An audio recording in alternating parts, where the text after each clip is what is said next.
So we're going to begin now with AIDS-related infections. And obviously, I do not have the time to talk about all of them, so I have chosen the ones that we see more commonly in our institution. But one thing that we have to keep in mind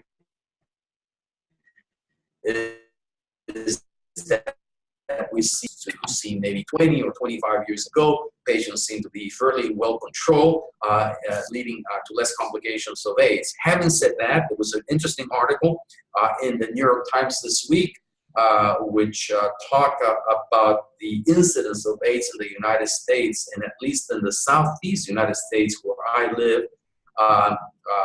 Black homosexual patients and Black drug abuser patients now have the highest incidence of AIDS in any part of the United States, and the growth of this population is reaching epidemic portions. So again, we're seeing a recurrence of AIDS, and perhaps we're going to see more of these AIDS-related infections in the near future, and that is what I thought that it would be important to address.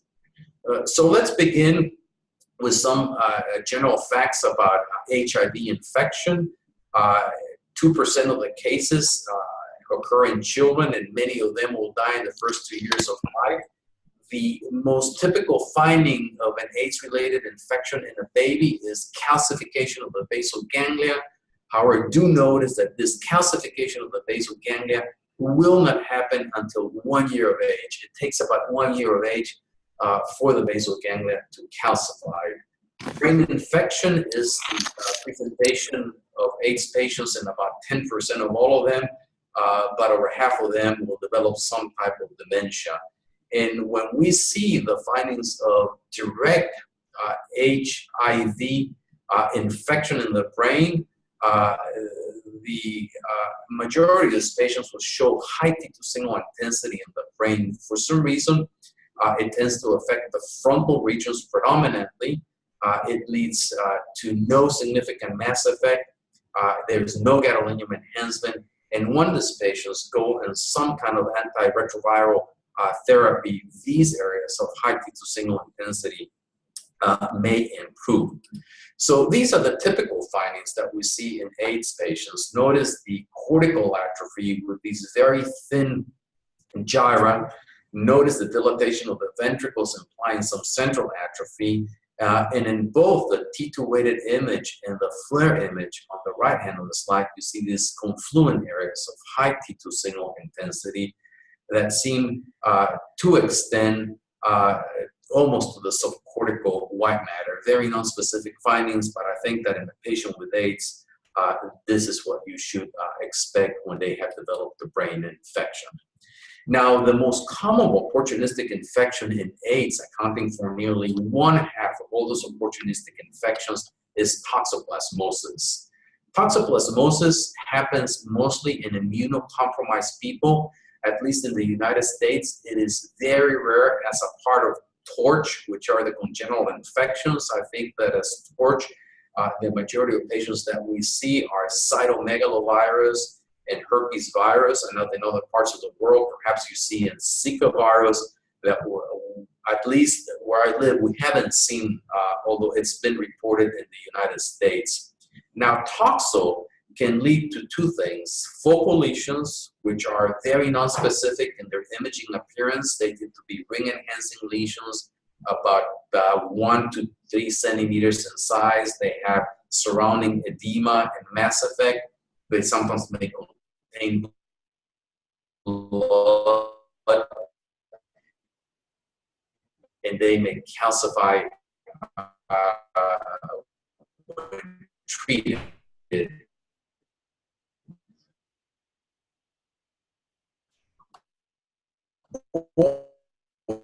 Or as a diagnostic, and then repeat the imaging study 2 to 4 weeks after the initiation of the antibiotic. And what you expect is the lesions will remain stable or they will decrease in size. They should not enlarge. If they are enlarging, there is a failure of antibiotic treatment, and it means also that perhaps these lesions that we initially thought were toxoplasmosis are something else, perhaps something like lymphoma.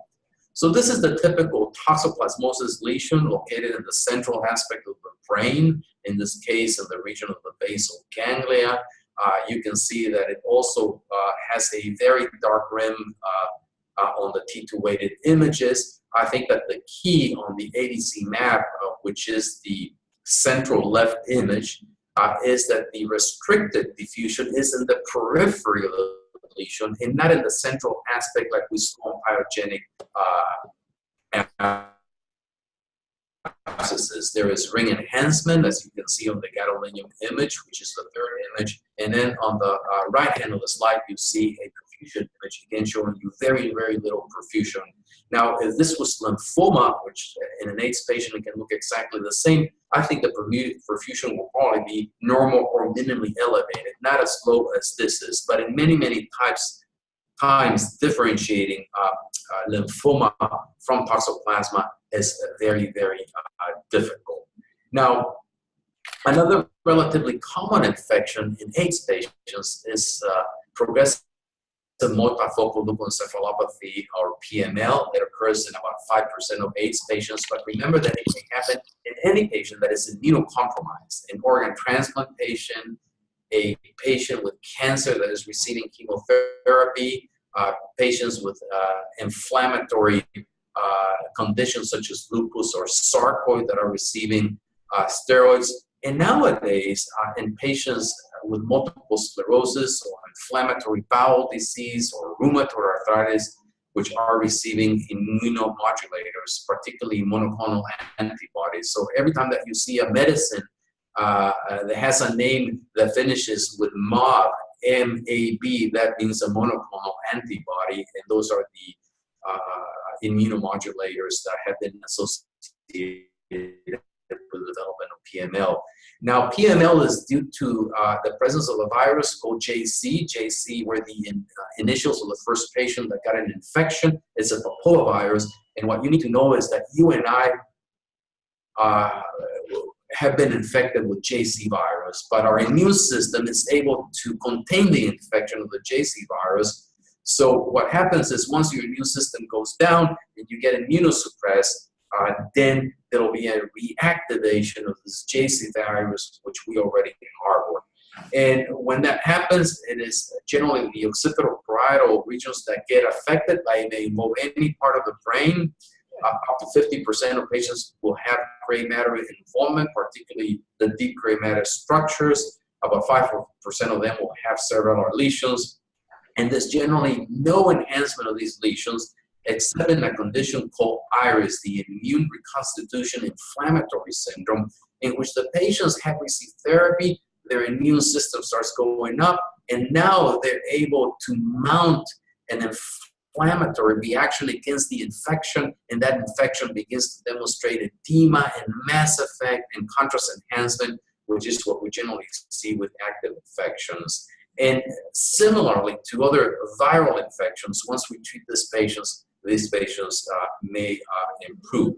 So here's two examples, two different patients. The first one on the top showing you the typical PML lesion affecting the posterior aspect of the brain, across the splenium of the corpus callosum. And notice that it extends to involve the subcortical U fibers, and there is thinning of the cortical sulci with significant cortical atrophy where the infection is happening. Sure. On the bottom is a more acute patient. You can see bilateral lesions, but predominantly a very large right-sided lesion. And notice that after the administration of gadolinium, there's absolutely no contrast enhancement. So this is typical of PML infection in patients that have very low CD4 count. And you generally do not get PML unless your CD4 count is less than 100. Here we have another patient. It's a beautiful example of very extensive PML. Notice that it affects both cerebral hemispheres. Again, predominantly the right side of one. It goes from the frontal lobe to the temporal lobe to almost the occipital regions. But notice that on the right hand of the slide, on the T1 post-gadolinium image, there is absolutely no contrast enhancement from any of these lesions. And again, if you go back and you look at the T2, you realize that there is no mass effect whatsoever. Here is another patient with PML, again, bilateral lesions on the T2 weighted image, the left hand of the slide. You can see that the largest lesion is on the left side of the patient. Central image on the slide shows no gadolinium enhancement, and on the far right of the slide, you see a diffusion weighted imaging. And notice that particularly in the left cerebral hemisphere, there is an area of abnormal diffusion in the periphery of the lesion. And this is typical of active demyelination. You can see this in a very large or so-called tumefacted multiple sclerosis lesion, but you also see it on PML and AIDS patients. So if you have a white matter lesion that on the diffusion weighted imaging shows this abnormality peripheral, I think that you have to be very suspicious that you're dealing with PML. And PML is a fatal disease unless the patient gets treated. And even if the patient gets treated in many of these, it is going to be a fatal disease. Here's an example of what happens to PML after treatment. On the top of the slide, you see 2 consecutive T2 weighted images, and on the bottom of the slide, you see equivalent images after treatment for PML, and you see that although the lesion did not go away, there has been a significant improvement in that lesion. And we mentioned a few minutes ago that PML happens more common in AIDS patients, but in any patient that is immunosuppressed, including those patients that are taking immunomodulators, PML may occur. So here's a patient that had rheumatoid arthritis and was taking Imuran, which is a monoclonal antibody. And you can see on a series of FLAIR images on the left hand of the slide, the patient starts developing several lesions that are high in signal intensity. There's one almost at the splenium of the corpus callosum. They're all located on the left hand. A few weeks later, those lesions have grown and now have the typical appearance of PML, which extend from the deep gray matter to the subcortical U fibers, and the lesion in the corpus callosum is also growing. And again, a few weeks later, now the lesion is beginning to cross the splenium of the corpus callosum to extend to the contralateral side. As I showed you a couple of slides before, a typical pattern of a patient with PML. Now, we also said that PML lesions do not show any contrast enhancement.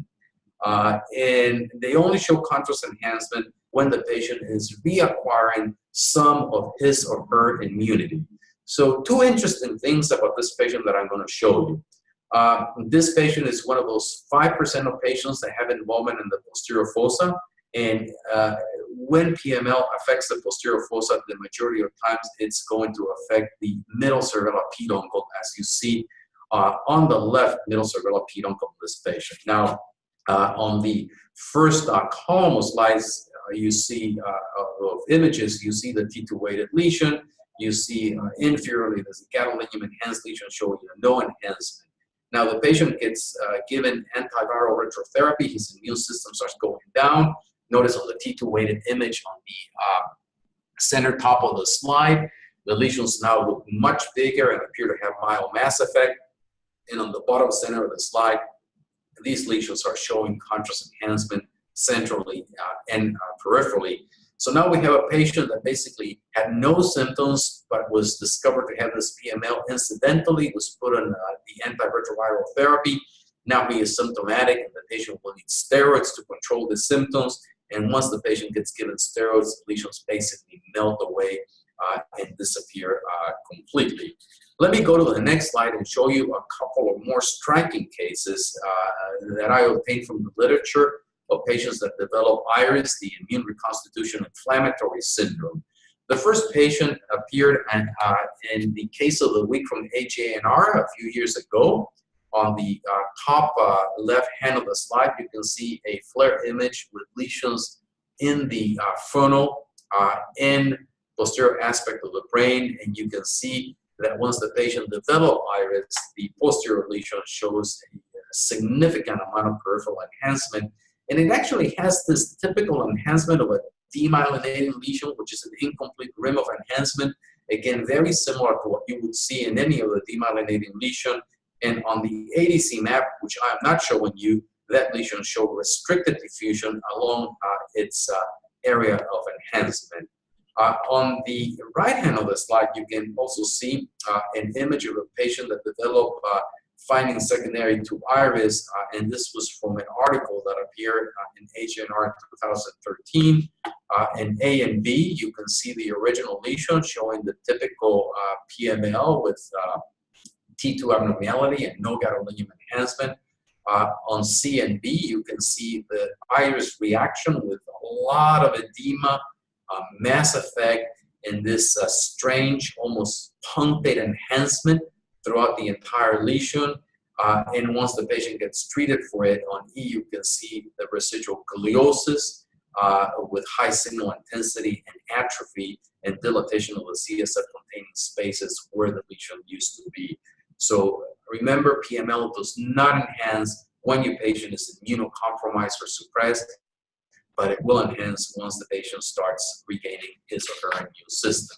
Now, let me talk a little bit about tuberculosis, because that is something that we see in other parts of the world, and actually we see quite a lot of it in the United States. Mycobacterium tuberculosis is the most common microorganism. You can have an infection that results in this thick meningeal enhancement along the base of the skull. You can have abscesses, tuberculomas, or you can have an encephalopathy induced by TB that is commonly seen in children. Because the infection involves the base of the skull and the CSF-containing spaces in the meninges, it may lead to an arteritis and result in infarcts. And I have seen a few cases, although infarctions tend to be rare after tuberculosis. And remember that, if you have a suspicion that your patient has tuberculosis, you get a chest x-ray, and about 50% of those patients will show chest lesions or lung lesions. But remember, the important thing to remember is you cannot exclude the presence of tuberculosis in the absence of lung lesions, because, like I said, only about 50% of patients will show lung lesions.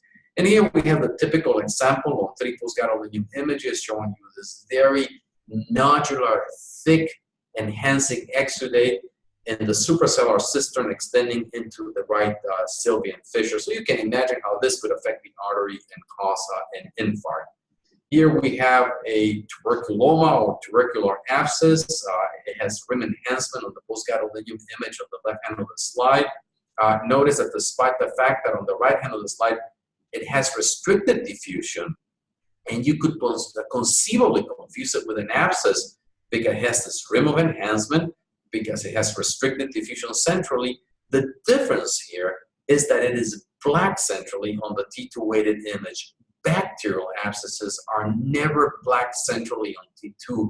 They always have high T2 signal intensity in their pus. If you see this black stuff in the middle of an enhancing lesion with restricted diffusion on your T2 weighted images, you think about two things. You think about TB and you think about a fungal infection. Remember that, because I think that will be in the quiz.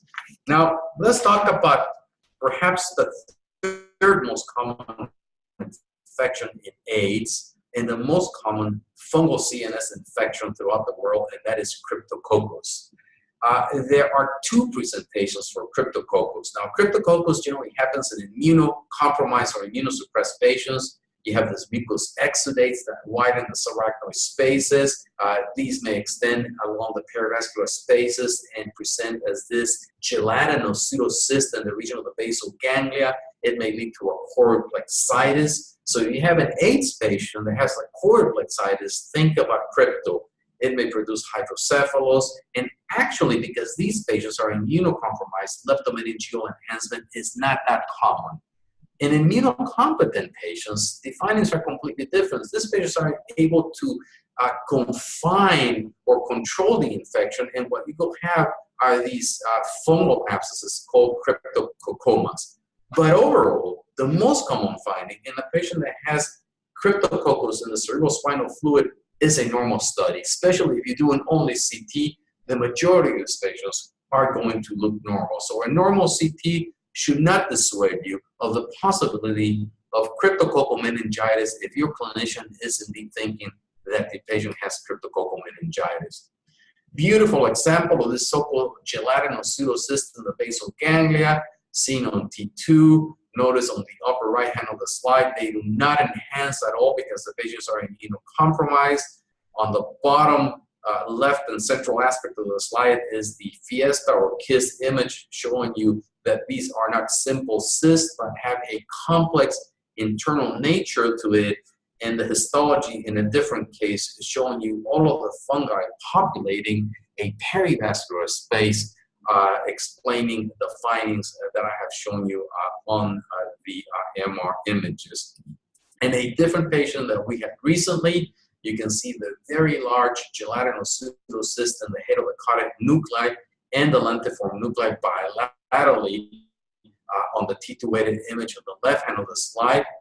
Central left portion of the slide, gadolinium T1 image showing you absolutely no enhancement, and the diffusion weighted image is basically showing no restricted diffusion at all. I think it's a beautiful case of gelatinous pseudocysts. And actually, we also recently had this case of a patient that has high signal intensity along the ependym of the ventricles on the FLIR images, and shows this inflamed and large choroid plexus on the left side with some high signal intensity on the FLAIR and perhaps some ependymal enhancement. And this patient had cryptococcal infection, and we thought that this could be the sequela of a cryptococcal choroid plexitis. And when cryptococcus affects the choroid plexus, we generally have involvement of the glomus of the choroid plexus, which is the portion of the choroid plexus, the bigger portion located within the atrium or the trigone of the lateral ventricle. So with that, I want to finish a very short view on AIDS infections.